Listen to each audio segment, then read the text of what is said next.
Bienvenue à vous dans le débrief du doc. Vous ne le savez peut-être pas, mais chacun d'entre nous se promène avec une partie du Congo dans la poche. Aujourd'hui, nos téléphones portables contiennent pour la plupart du coltan, un minerai extrait massivement au Congo, notamment au Kivu, situé dans le nord-est de ce pays. Si cette région du monde regorge de richesses, la population, elle, demeure l'une des plus pauvres de la planète. Entre génocide et exploitation minière abusive de la part des Occidentaux, le Congo peut-il sortir de cette impasse? Pour répondre à cette question et décrypter avec nous ce documentaire Congo, la malédiction des mines de coltan, j'ai le plaisir de recevoir Patrick Mbeko, journaliste d'investigation, géopoliticien. Bonjour, merci d'avoir accepté notre invitation. Bonjour. Alors vous connaissez bien le sujet puisque vous êtes allé à de nombreuses reprises sur place et puis vous êtes l'auteur d'un ouvrage éloquent sur le sujet, Stratégie du chaos et du mensonge, poker menteur en Afrique des Grands Lacs aux éditions L'Érablière. C'est un ouvrage qui revient notamment sur l'exploitation des ressources naturelles dans cette partie de l'Afrique. D'abord, qu'est-ce que vous avez pensé de ce documentaire ? Le documentaire est très touchant. Et même quand on est habitué à ce genre de dossier, quand on voit un tel documentaire, ça va nous chercher. Voir ce monsieur-là, qui est un peu l'acteur principal, parler de sa situation, de la situation de son pays, en pleurer, ça ne peut qu'aller nous chercher en tant qu'humains. Même si je suis congolais d'origine, je dois le dire, mais quand je le vois, même si j'ai traité ce dossier à plusieurs reprises, voir ce documentaire, pour moi, était très difficile. Je les regardais par reprises. Quand on regarde ce documentaire... Oui, il y a toujours ce sentiment de révolte parce que ce sont des gens qui souffrent gratuitement, ils n'ont rien demandé, ils ont eu le malheur de naître sur une terre qui est riche et qui aiguise les appétits. Alors, la RDC, la République démocratique du Congo, est dotée d'une abondance en ressources minérales assez rares, diamants, or, cuivre, cobalt, zinc, manganèse et le coltan, connu également sous le nom de Tantal. Le pays dispose de 80% des réserves connues, très prisé par les industries de pointe occidentales. Et on comprend pourquoi, puisque le coltan, il y en a partout autour de nous, finalement. Exactement, on l'utilise, on l'a dans nos portables, dans nos ordinateurs, mais aussi dans l'industrie aéronautique, notamment dans la fabrication des réacteurs. Donc, on utilise aussi le coltan dans la fabrication des réacteurs. Donc, en fait, le coltan, c'est cette ressource qui est indispensable à ce monde du XXe siècle, qui est entouré de tout ce qui est technologique.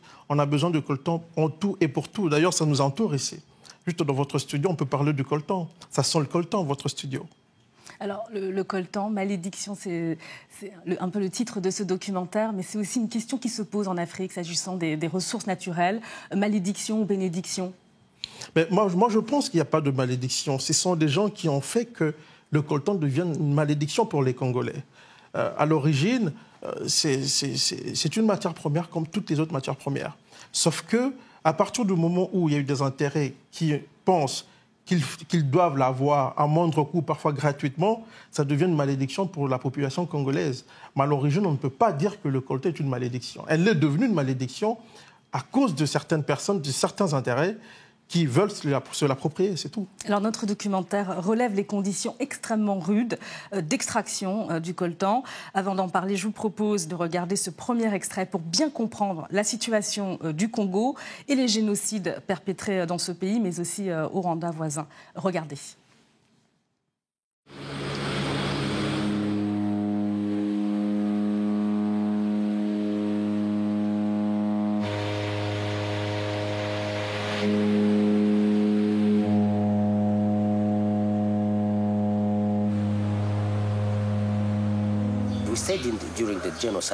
Nous sommes restés pendant le génocide.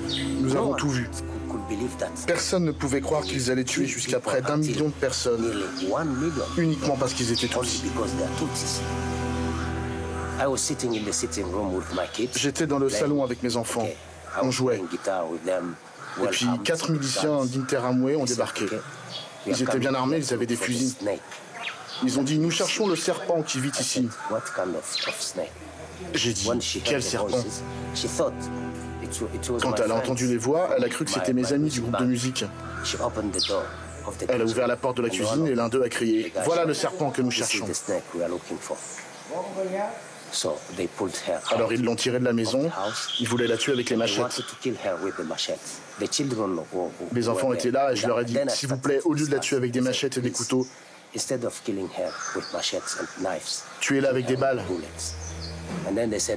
Et puis ils ont dit, non, non, on ne tue pas les serpents avec des balles. C'est une perte pour nous. J'ai payé 5000 francs rwandais pour qu'il tue ma femme avec des balles. Quand j'ai poussé les enfants à l'intérieur de la maison, ils ont tiré 2 fois. Quand je suis revenu, elle était morte. Et puis ces gens sont partis. Voilà pour ces témoignages poignants qui reflètent un peu cette situation dramatique qu'a vécue toute cette région des Grands Lacs, où il y a une interaction entre tous ces événements dramatiques. Vous en parliez tout à l'heure, le génocide au Rwanda. Et ça nous amène, puisqu'on en parlait, de l'exploitation des ressources naturelles, du rôle majeur de cette exploitation naturelle dans les conflits, justement, du Congo. Comment est-ce qu'on en est arrivé là ? Oui, parce que dans le documentaire, on entend la voix du monsieur qui parle de la situation au Rwanda. Ça peut porter à confusion parce qu'on voit en même temps les images du Congo. Au Rwanda, il y a eu un génocide.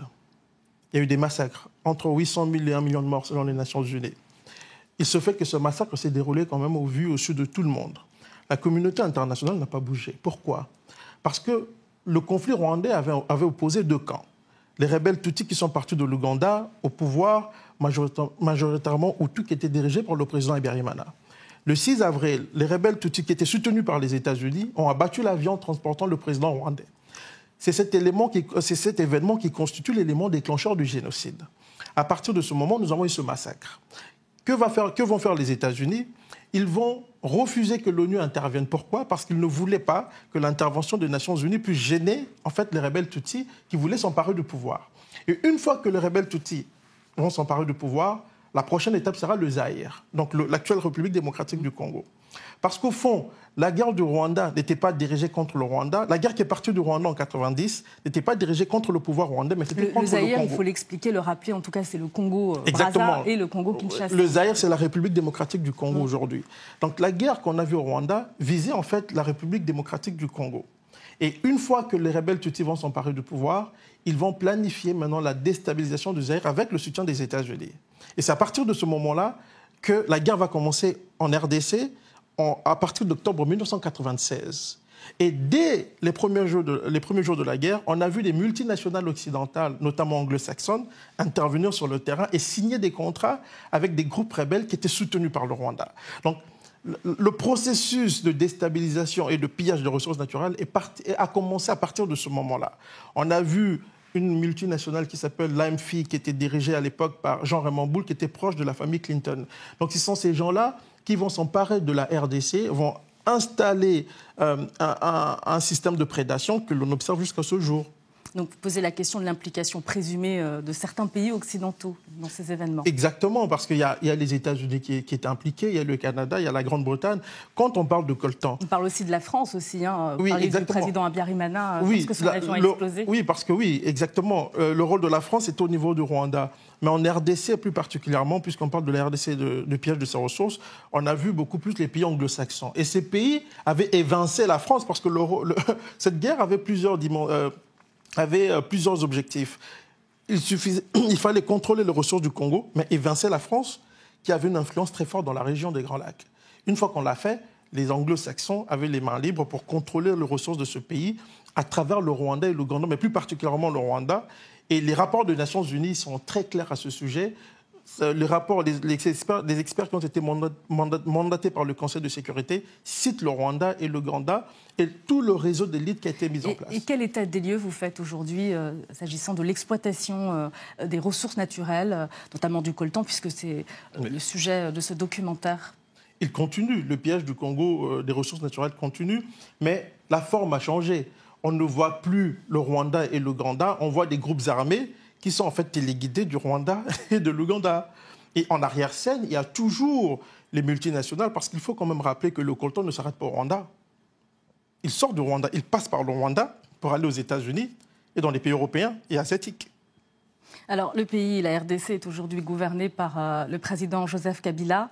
Depuis son arrivée au pouvoir, le pays a traversé évidemment des années de guerre, notamment des affrontements entre les milices et les forces pro-gouvernementales au Kivu. Quelle est la situation aujourd'hui? Cette instabilité, elle perdure? Pas comme avant, mais elle perdure quand même. Il y a plusieurs groupes armés à l'est du Congo.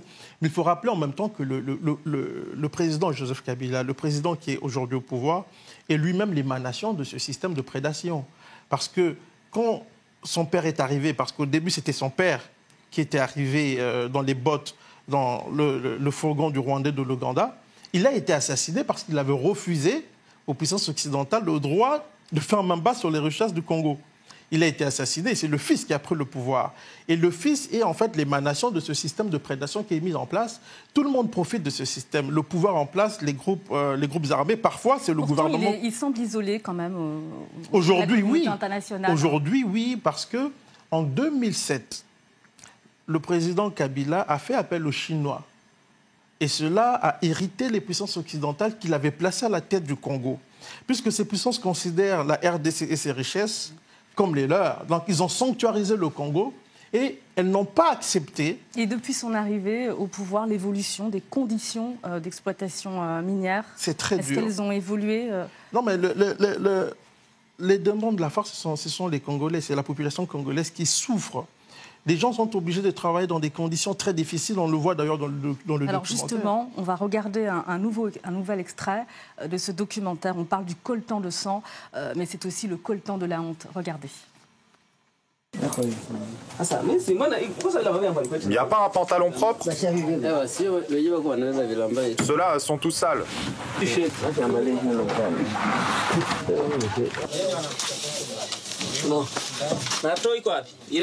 Et où est le marteau? D'accord, on y va.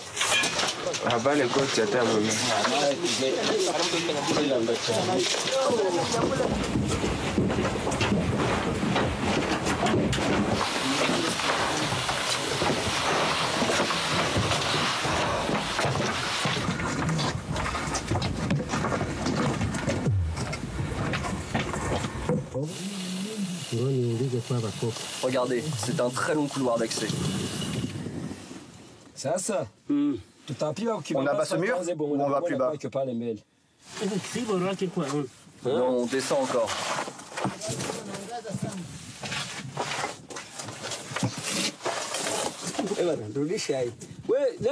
On peut avoir une torche normale? Celle-là n'est pas assez forte. Regardez, nous attaquons ce rocher avec nos dernières forces. Et ce, en ne mangeant que des haricots. C'est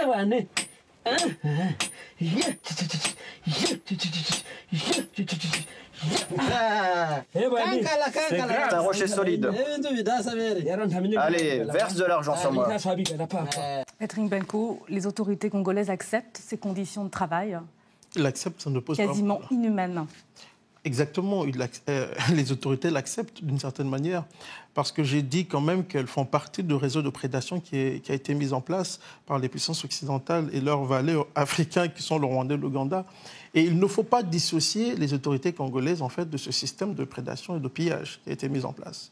Les rapports des Nations Unies épinglent aussi les autorités congolaises, épingle non seulement le Rwanda et l'Ouganda, mais aussi les autorités congolaises. Et aujourd'hui, en fait, quand on voit la situation, pas seulement au Kivu, même dans le Katanga, la situation de la population congolaise est très dure, elle est très grave. Des gens souffrent énormément. Et cela semble être le cadet de ceux-ci, quand même, de nos dirigeants, et c'est très grave.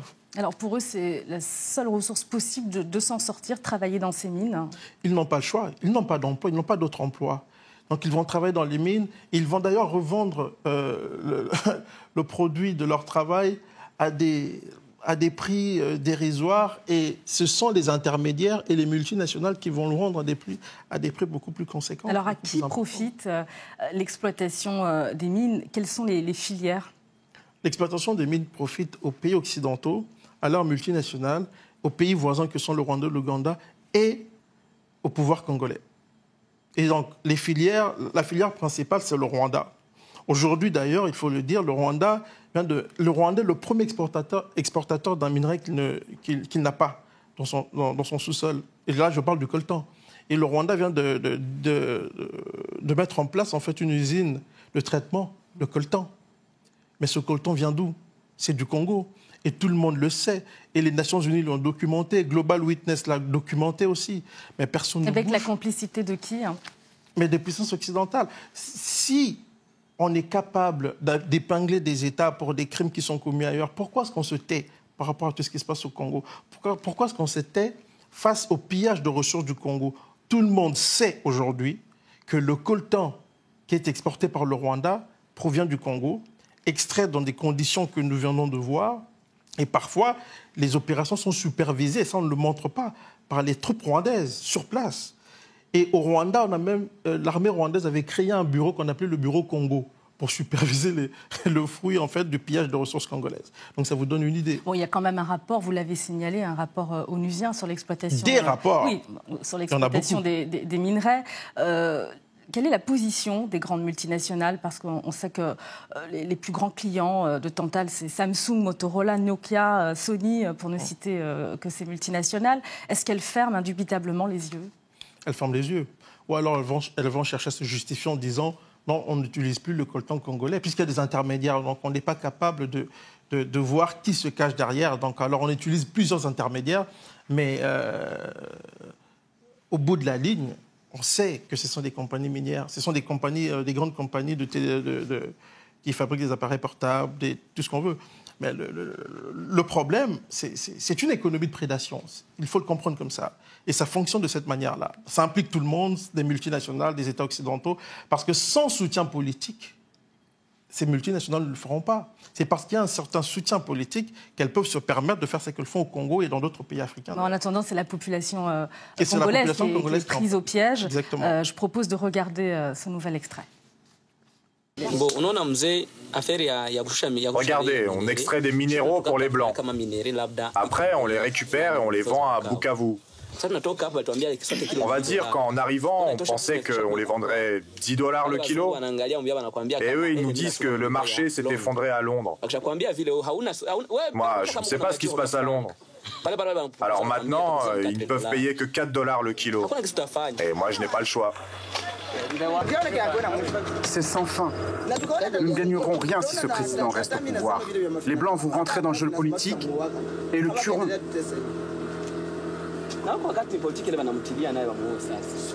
On ne sait jamais ce qu'ils ont dans leur agenda.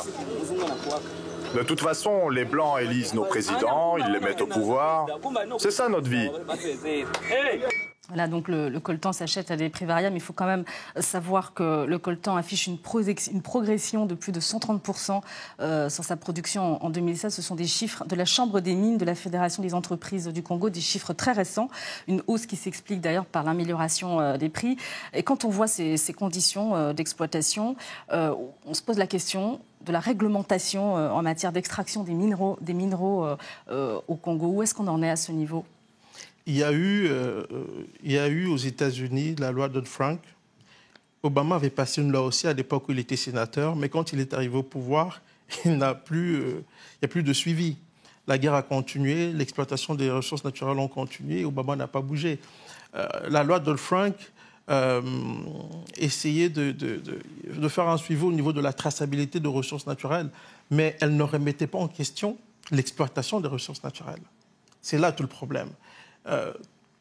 Les multinationales occidentales ou les pays occidentaux ne sont pas assez fous pour se tirer une balle dans le pied. Ils ne vont pas légiférer pour que leurs multinationales ne gagnent plus comme elles gagnent actuellement, là, en exploitant de cette manière leurs ressources naturelles via leurs alliés locaux ou via encore les trésors que nous voyons. L'État congolais a tenté de légiférer Oui, mais en même temps, quand vous écoutez ces gens, ils disent très bien que ce sont les Blancs qui choisissent nos dirigeants.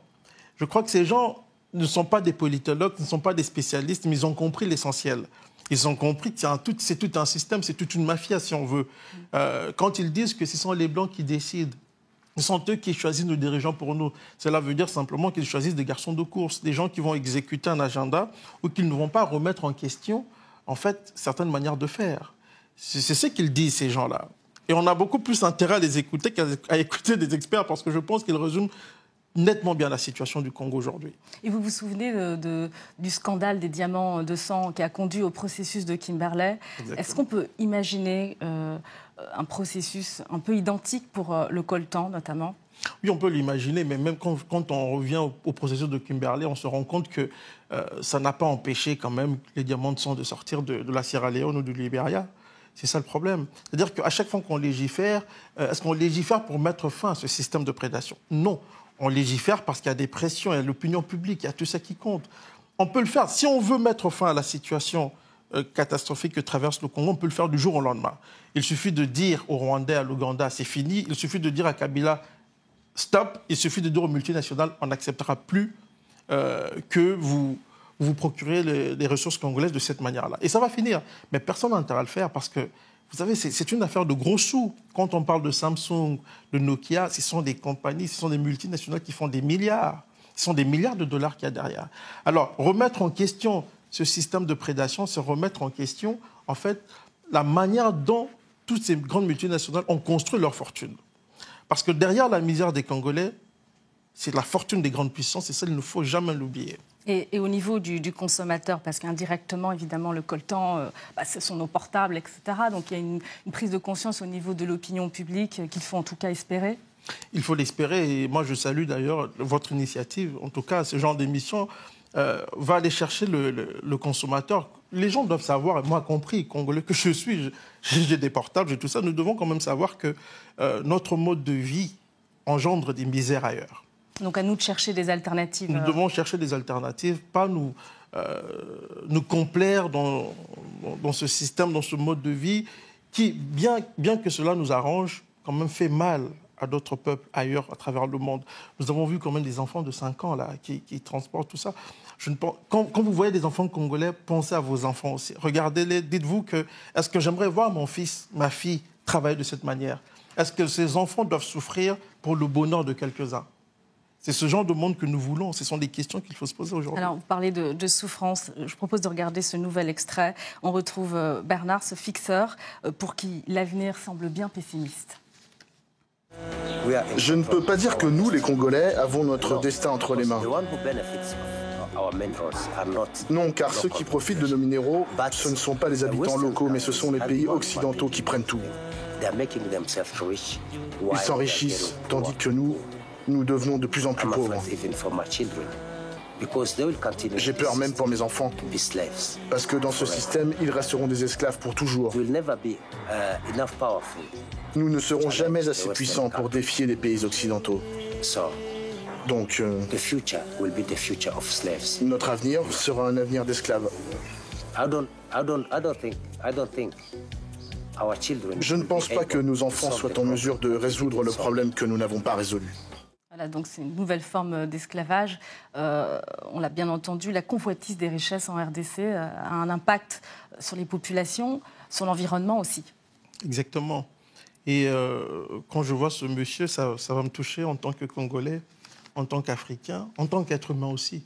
Mais en même temps, je sais que c'est très difficile parce qu'il vit à l'Est. Mais moi, je crois que c'est vrai que les Congolais n'ont peut-être pas les moyens pour défier toutes ces forces qui les oppressent d'une manière ou d'une autre, mais ils sont déterminés, en tout cas, à mettre fin à cette situation. Aujourd'hui, il y a une jeunesse congolaise qui se réveille, il y a un éveil au niveau de la population, et il y a une diaspora congolaise qui est quand même très mobilisée, très active autour de ces questions. Moi, je crois que malgré ces difficultés, malgré cette souffrance... Quelles sont les actions qui sont entreprises Il y a beaucoup d'actions. D'ailleurs, il y a beaucoup de conférences que les Congolais organisent aujourd'hui. Ils manifestent beaucoup devant les grandes multinationales, interpellent les élus, interpellent aussi les populations occidentales pour leur dire « Mais écoutez, votre mode de vie engendre des souffrances ailleurs. » Ils ne leur parlent pas seulement comme des étrangers, mais comme des compatriotes, parce que la plupart de ces Congolais sont français, sont canadiens, sont américains. Il y a un espoir de mettre au pas ces firmes internationales, pensez? Moi, je pense que l'espoir réside dans la détermination des Congolais. Alors, la détermination des Congolais, vous savez, vous connaissez la situation politique en RDC, puisque le pouvoir de Joseph Kabila est très contesté, le pays reste en attente d'élections. Est-ce que son départ peut ouvrir de meilleures perspectives ? Son départ peut sonner le début d'une nouvelle histoire. Mais tout dépend, encore une fois, de l'élite congolaise aussi. Parce qu'on peut accuser les Occidentaux, mais il y a une responsabilité au niveau de l'élite congolaise. Et cette élite doit regarder son peuple, doit regarder la situation dans laquelle se trouve le peuple et relever ce défi. On ne peut pas dire que si Joseph Kabila part, tout va changer. Mais nous croyons que si ce monsieur part, il y aura un début de changement. Et le reste... Il y a une frange de l'opposition qui est sensible à cette question. On sort des populations ? Malheureusement, non. Malheureusement, non. Tout le monde veut être calife à la place du calife. Et ce qui est triste, c'est que cette opposition s'en remet à ceux qui ont fabriqué Joseph Kabila, c'est-à-dire les puissances occidentales. Cette opposition croit encore aujourd'hui que les puissances occidentales vont ramener la paix et la justice, la démocratie au Congo, alors que celles-ci sont en fait les architectes de tout ce que nous vivons aujourd'hui. Alors, si l'opposition n'est pas capable de le faire, je pense que la détermination de la population va les pousser à changer, en tout cas, leur manière de faire. En tout cas, il faut conseiller la lecture de votre ouvrage « Poker menteur, stratégie du chaos et du mensonge ». Poker menteur en Afrique des Grands Lacs, aux éditions, je le rappelle, l'Érablière, pour en savoir un peu plus donc, sur toutes ces problématiques et surtout ces conflits dans la région des Grands Lacs. Patrick Binco, merci pour cet éclairage et pour avoir accepté notre invitation également. C'est moi qui vous remercie. Merci à vous et surtout ne manquez pas ce documentaire exclusif Congo, la malédiction des mines de coltan à voir ou à revoir sur RT France.